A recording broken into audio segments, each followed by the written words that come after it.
Shalom saudara yang kasih Tuhan, mari kita menikmati suasana Natal ini dengan damai dan sukacita.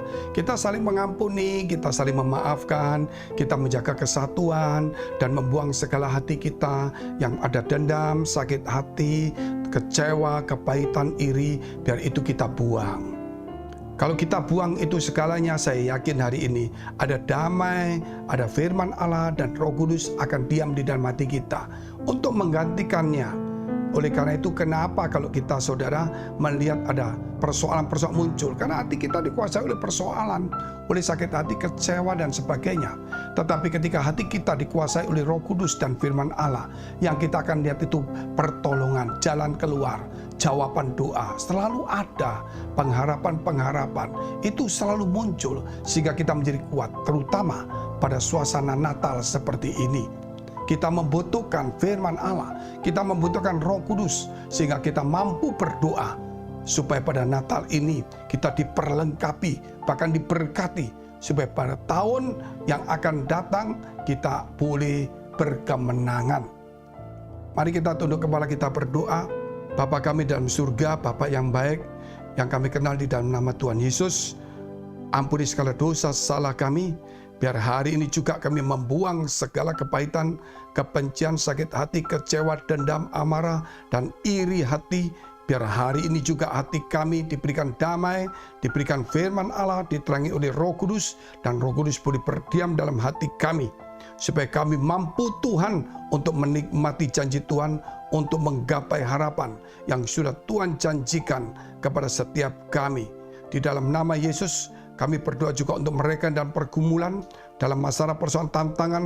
Kiranya Tuhan Engkau menolong mereka, Engkau memberkati mereka, tangan-Mu menyertai mereka, membuka jalan dan memberikan hikmat marifat. Dan bagi mereka yang sakit, Tuhan sembuhkan di dalam nama Tuhan Yesus. Haleluya, amin. Para malaikat dan kelahiran Yesus, saudara, tidak dipungkiri lagi. Tidak bisa lagi kita tidak percaya, tapi kita semakin percaya. Karena kelahiran Yesus itu, saudara, kita tahu bahwa malaikat itu naik turun dari surga ke bumi. Begitu sibuk luar biasa. Ketika malaikat Tuhan itu datang kepada Imam Zakaria untuk memberitakan, yaitu Yohanes Pembaptis yang akan mendahului jalan atau membuka jalan bagi Tuhan Yesus. Kemudian itulah malaikat berkata kepada Zakaria di ruang Maha Kudus, dan kemudian malaikat yaitu Gabriel yang sama, dia berjumpa dengan seorang Maria, ya Maria yang lagi perawan saudara, dan seorang yang memang ada di Nazaret saat itu. Nah, kalau kita melihat Maria itu sedang bertunangan dengan Yusuf, tetapi malaikat itu datang kepada dia dan memberitakan bahwa dia akan mengandung dari Roh Kudus dan hendak dinamai Yesus Kristus. Ya. Itulah saudara beritanya. Kemudian kalau kita melihat lagi ketika Yusuf hendak menceraikan Maria tunangannya karena dia melihat bahwa Maria ini mengandung bukan dari dia, malaikat datang dalam mimpinya supaya Yusuf tidak menceraikannya tapi mengambil Maria sebagai istrinya karena anak yang dikandung dari Roh Kudus. Demikian juga kemudian Yesus ketika lahir di Bethlehem, maka malaikat juga mendatangi para gembala. Yang saat ini kita bisa baca bahwa para gembala itu sudah ada di padang Efrata. Malaikat datang kepada mereka, mereka ketakutan. Dan kemudian mereka berkata, jangan takut sebab aku memberitakan berita sukacita yang besar bagi seluruh bangsa. Apa itu? Kita lihat dulu ayat ke-10 dan ke-11 dari Lukas pasal 2. Lalu kata malaikat itu kepada mereka, jangan takut, sebab sesungguhnya aku memberitakan kepadamu kesukaan besar untuk seluruh bangsa. Hari ini telah lahir bagimu juru selamat, yaitu Kristus Tuhan di kota Daud. Hari ini telah lahir bagimu juru selamat. Yakinlah saudara bahwa ketika kita percaya, hari itu juga ada keselamatan yang kita terima. Karena memang Yesus turun ke dunia untuk menyelamatkan setiap manusia dari dosa, dari api neraka, dan dari kutuk, yaitu mereka yang percaya kepada namanya Yesus Kristus. Dan itulah kita. Bagi saudara yang belum percaya, jangan ragu-ragu. Karena ini bukan satu agama yang ingin menarik sebanyak mungkin orang untuk bergabung. Tetapi ini kehendak Allah, kerinduan Allah. Supaya setiap orang ini jangan masuk ke neraka, tapi boleh pindah ke surga. Jadi gereja ataupun berita ini bukan untuk menarik sebanyak mungkin pengikut gereja. Tetapi sebenarnya ini adalah satu kerinduan Allah, saudara. Yaitu supaya saudara dan saya dan orang-orang kalau boleh diselamatkan dari api neraka. Sehingga dikatakan hari ini telah lahir juru selamat, Kristus Tuhan di kota Daud, yaitu Bethlehem. Dan kalau kita melihat kemudian mundur ke belakang berapa ratus tahun, yaitu ada seorang nabi yang bernama Mika. Dia menuliskan dalam Mika pasal 5 ayat 1-3. Dan dia menubuatkan bahwa Bethlehem yang terkecil di antara tempat itu, saudara, akan lahir seorang raja besar. Yaitu permulaannya sejak purbakala, sejak dahulu kala. Itulah Yesus Kristus yang menggenapi nubuatan itu. Sehingga malaikat Tuhan datang kepada para gembala dan menyampaikan juga. Dan malaikat mengatakan yang lahir itu Kristus. Jangan lagi ragu. Yang lahir itu adalah juru selamat. Jangan ragu-ragu. Yang lahir itu adalah Tuhan, Yahweh, Yehova. Jangan ragu-ragu, saudara. Mari kita lihat terus ayat selanjutnya.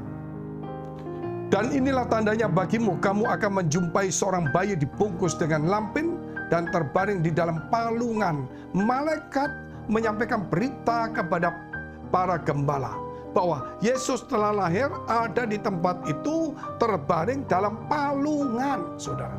Menunjukkan palungan itu makanan ternak. Tapi Yesus itu lahir di situ karena tidak ada satu tempat penginapan yang kosong saat itu, sehingga Maria dan Yusuf pun tidak mungkin bisa menginap.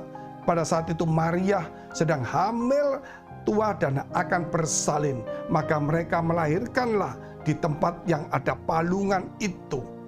Sebab itu malaikat itu mengatakan kepada para gembala ada di palungan. Mengatakan palungan ini berarti seburuk apapun hati kita, sejelek apapun hidup kita, kita tidak pernah lahir di palungan, yaitu makanan ternak.